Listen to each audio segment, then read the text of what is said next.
दिल्ली विधानसभा चुनाव में पूरे दमखम के साथ उतरने की तैयारी कर रही बीजेपी ने नवंबर के आखिरी हफ्ते में उम्मीदवारों के चयन के लिए चयन समिति और प्रदेश चुनाव प्रबंधन समिति का गठन किया जाएगा, ऐसी घोषणा की है। प्रदेश कोर ग्रुप का भी गठन किया जाएगा। बीजेपी के अंदरूनी सर्वे में कुछ बीजेपी विधायकों के प्रति लोगों में नाराजगी है, जिससे उन्हें टिकट मिलने की उम्मीद इस बार कम दिख रही है। कुछ मजबूत पार्षदों पर बीजेपी दावा आजमाने को तैयार है, खासतौर पर बाहरी दिल्ली के पार्षदों पर। पार्टी सूत्रों की माने तो आगामी विधानसभा चुनाव में उतरने के लिए बीजेपी ने तैयारियां 2-2.5 साल पहले ही शुरू कर दी थी। आप का सबसे मजबूत पक्ष पार्टी के संयोजक केजरीवाल की अपनी छवि थी, जिसके दम पर वह 2 चुनाव एक तरफा जीत चुके हैं। इसे भेदना जरूरी था और इस रणनीति में बीजेपी सफल रही है। इससे बीजेपी का जनाधार और लोगों के बीच पैठ बढ़ा है। अब दूसरी रणनीति यह है कि बेहतर और मजबूत उम्मीदवारों का चयन किया जाए, जो किसी भी परिस्थितियों में विरोधी दलों के प्रत्याशियों को टक्कर दे सकें। इसमें पार्टी प्रत्याशियों के व्यक्तित्व और उनके जनाधार को तरजीह दे रही है। पार्टी सूत्रों का कहना है कि इसे लेकर एक अंदरूनी सर्वे भी कराया गया है, जिसमें पार्टी के मौजूदा विधायक भी शामिल हैं। कुछ मौजूदा विधायकों के प्रति उनके विधानसभा में लोगों में नाराजगी है।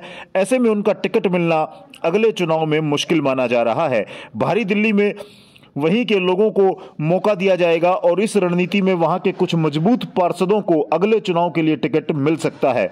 अभी तक 10 पार्षदों की सूची तैयार की गई है। पूर्व सांसदों में प्रवेश वर्मा और रमेश विधुड़ी का चुनाव लड़ना तय माना जा रहा है। पार्टी ने इनको कुछ विधानसभा क्षेत्रों से टिकट देने का ऑफर भी किया था, लेकिन इनमें से एक सांसद जाट बहुल नहीं बल्कि वैश्य बहुल इलाके से चुनाव लड़ने की बात कह रहे हैं।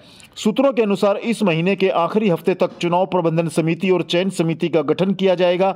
प्रदेश कोर ग्रुप का गठन भी इसी दौरान होगा। दिल्ली के संगम विहार, सीमापुरी और बुराड़ी विधानसभा से पार्टी एनडीए के सहयोगी जनता दल यूनाइटेड और एलजेपी रामविलास को एक एक सीट दे सकती है। सूत्रों का यह भी कहना है कि प्रदेश कोर ग्रुप के अलावा प्रदेश पूर्वांचल मोर्चा की इस चुनाव में भूमिका अहम होगी। ऐसा इसलिए कि पूर्वांचल के लोगों का एक बड़ा वर्ग दिल्ली में रहता है।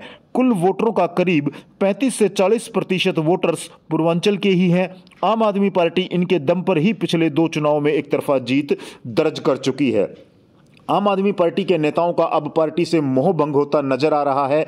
नजफगढ़ से पूर्व में विधायक और मंत्री रहे कैलाश गहलोत ने भाजपा का दामन थाम लिया है और इस तरह की खबरों को अब बल मिल रहा है कि इस बार भारतीय जनता पार्टी दिल्ली प्रदेश में अपनी सरकार बनाने के लिए हर संभव प्रयास कर रही है और प्रत्याशियों के चयन से लेकर के और पार्टी के मुद्दों को लेकर के भी विधानसभा चुनाव के लिए कमेटियां गठित करने का सिलसिला जारी है। और इस बार दिल्ली में भारतीय जनता पार्टी पूरी तरह से चुनावी मोड में नजर आ रही है और बीजेपी अब फ्री बिजली पानी देने को तैयार हो सकती है। ऐसा सूत्रों के हवाले से पता चल रहा है कि विधानसभा चुनाव को लेकर बनी दिल्ली बीजेपी मैनिफेस्टो कमेटी की सोमवार को बैठक हुई थी।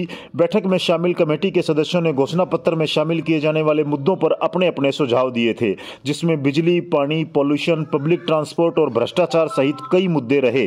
पार्टी सूत्रों के अनुसार जिन मुद्दों को लेकर आम आदमी पार्टी पिछले 10 साल से सत्ता में है, उन मुद्दों को बीजेपी अपने मैनिफेस्टो में शामिल कर सकती है।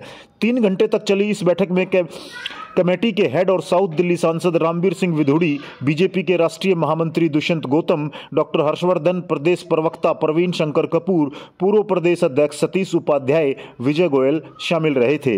विधुड़ी ने कहा कि आम आदमी पार्टी के 10 साल की सत्ता में दिल्ली में लोग जिस हालत में हैं, उससे परेशान होकर सब बीजेपी से उम्मीद लगाए बैठे हैं। सत्ता परिवर्तन की बयार बहने लगी है। ऐसे में बीजेपी की यह पूरी कोशिश है कि लोगों की उम्मीदों पर खरा उतरा जाए। इसलिए अगले विधानसभा चुनाव के लिए जो घोषणा पत्र तैयार किया जाएगा, उसमें सभी वर्गों और उनके मुद्दों को शामिल किया जाएगा। बैठक में अरविंदर सिंह लवली, पूर्व सांसद मीनाक्षी लेखी, प्रवेश वर्मा, विधायक अजय महावर भी शामिल रहे। सदस्यों ने मैनिफेस्टो के लिए अपने अपने सुझाव दिए कि इन मुद्दों को मैनिफेस्टो में शामिल किया जाना चाहिए। इनमें प्रमुख रहे मुद्दे बिजली, पानी, पॉल्यूशन, पब्लिक ट्रांसपोर्ट और भ्रष्टाचार रहे। पार्टी सूत्रों के अनुसार फ्री बिजली पानी जिस तरह से पिछले 2 विधानसभा चुनाव में प्रमुख मुद्दा रहा है, इस चुनाव में भी यही प्रमुख मुद्दे रहेंगे जब तक कोई पार्टी इन फ्री सुविधाओं से आगे कुछ देने की बात अपने मैनिफेस्टो में शामिल नहीं करती है।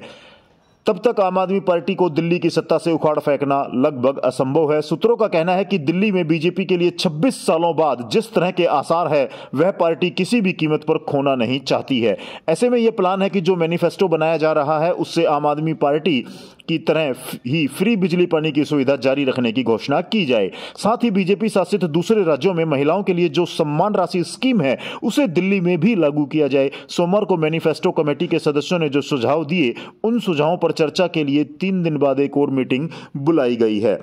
महाराष्ट्र चुनाव और झारखंड चुनाव के परिणाम भी दिल्ली की चुनाव को प्रभावित करेंगे, ऐसा राजनीतिक विश्लेषकों का मानना है। और इन दोनों राज्यों के चुनाव परिणाम दिल्ली विधानसभा चुनाव को निश्चित तौर से प्रभावित करेंगे।